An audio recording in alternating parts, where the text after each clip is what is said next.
About 10 games into the season now at the time of recording this video, I think it's a comfortable amount of time to actually start talking about breakout players from this season. While it is not a large sample size, so it's not enough to say, hey, these guys definitely broke out, I also think it's enough to say, hey, these guys are probably breaking out. So let's talk about the breakout players of the 2022 season. Let's get into it.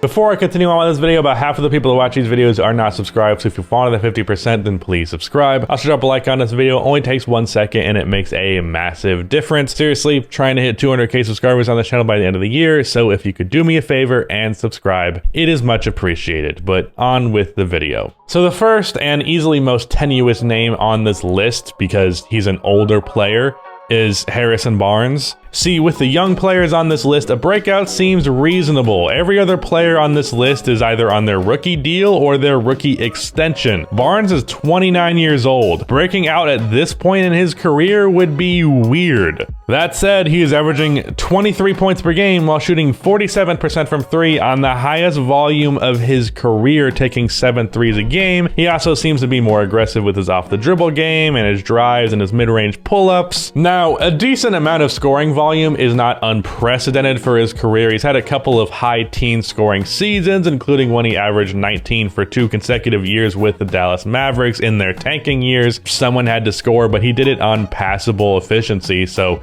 wasn't terrible. But the difference between that scoring and this scoring has been really the 3-point shot and the fact that the Sacramento Kings are actually not terrible, unlike those Mavericks teams. Now, they're still not good, but for Sacramento Kings standards, they've been pretty fucking good. I don't think this is going to continue to go along. I think he'll average an efficient 16, 17 like he has a couple of times now in his career, but it is cool to see him score, I guess. But typically, you don't see a breakout into stardom from a player who's 29 years old. Not impossible, but seriously unlikely. Miles Bridges is a player that I expected to break out this year because, unbeknownst to a lot of people, he averaged about 20 points per game for the last 25 or 30 games of the season for the Hornets as they were dealing with injuries. However, as someone who expected Miles to break out this year, holy shit, dude.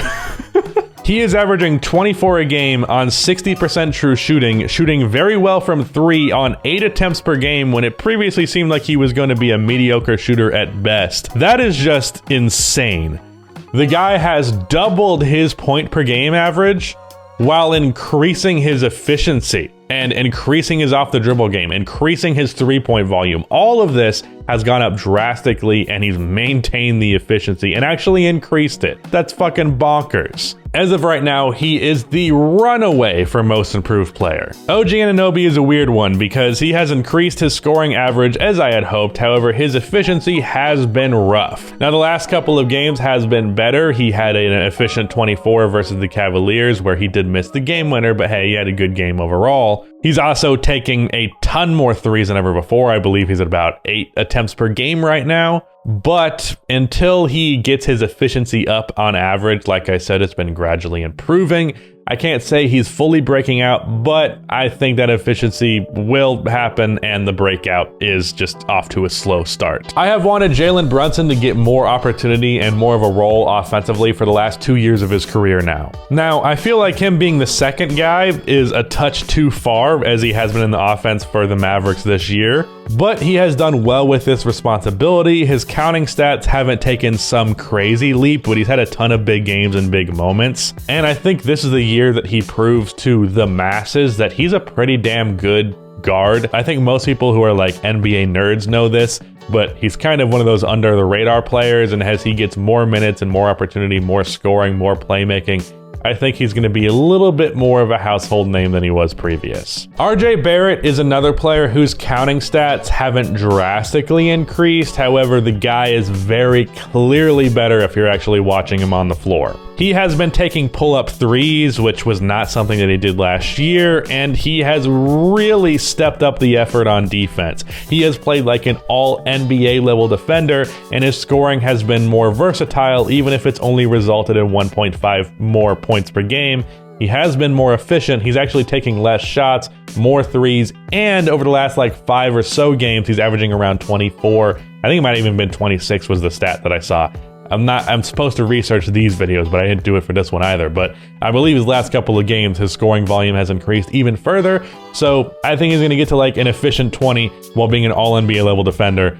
That's pretty damn cool. Kind of disappointed that playmaking hasn't been a big part of his game as it seemed like it would, but at the end of the day, an efficient 20 and all-NBA defense, still a damn good player. Anthony Simons has doubled his scoring average so far this season, shooting extremely well from 3, and God knows the Blazers have needed it with Dame shooting negative 17% from 3. Then there is Tyrese Maxiell, who has been one of the few saving graces for the Philadelphia 76ers this year that has resulted in them being a lot better than some of us expected. Tyrese has gotten the start in the absence of Ben Simmons, and I think that he's been showing just how valuable scoring is with that replacement specifically. Tyrese is not the defender that Ben Simmons is, not the playmaker that Ben Simmons is, not really even close in either of those categories. But his scoring aggression, as well as his jump shot that you have to respect even if it's not really elite level, that results in the offense being way easier for the Sixers, and so much so that they can take a little bit of a defensive hit. Even though Tyrese is also not a bad defender, he's just not Ben Simmons level impactful, of course.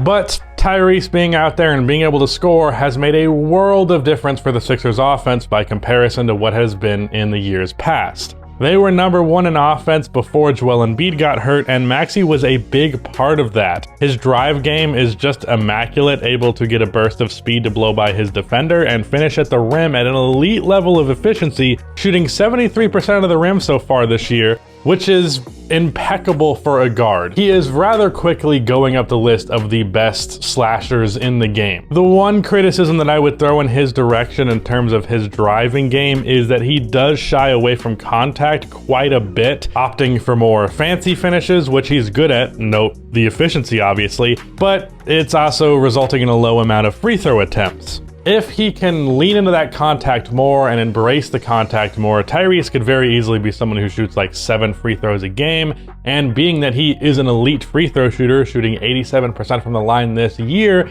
that could result in a bigger burst from him scoring-wise. Right now he's averaging 17 points per game. I think at his peak, as he embraces contact more, his jump shot improves a little bit, he could be a 24 point per game guy while being a good playmaker and solid defender. Next is Tyler Hero, who is finally reaching some of the potential that he was hyped up to have after the 2020 playoffs. Tyler is averaging 22 points, 6 rebounds, and 4 assists on around league average true shooting, while shooting 40% from 3 on 7 attempts per game, making him one of the best shooters in the league, especially being that a respectable volume of those 3-point attempts are off of the dribble. Tyler Hero has taken a significant leap, not necessarily because his game has changed all that much, it's just the shots are actually going in this time around. He is currently running away with the 6th Man of the Year award. If the season were to end now, it's no contest at all. And with him taking this leap, it drastically improves Miami's chances of winning a championship this year,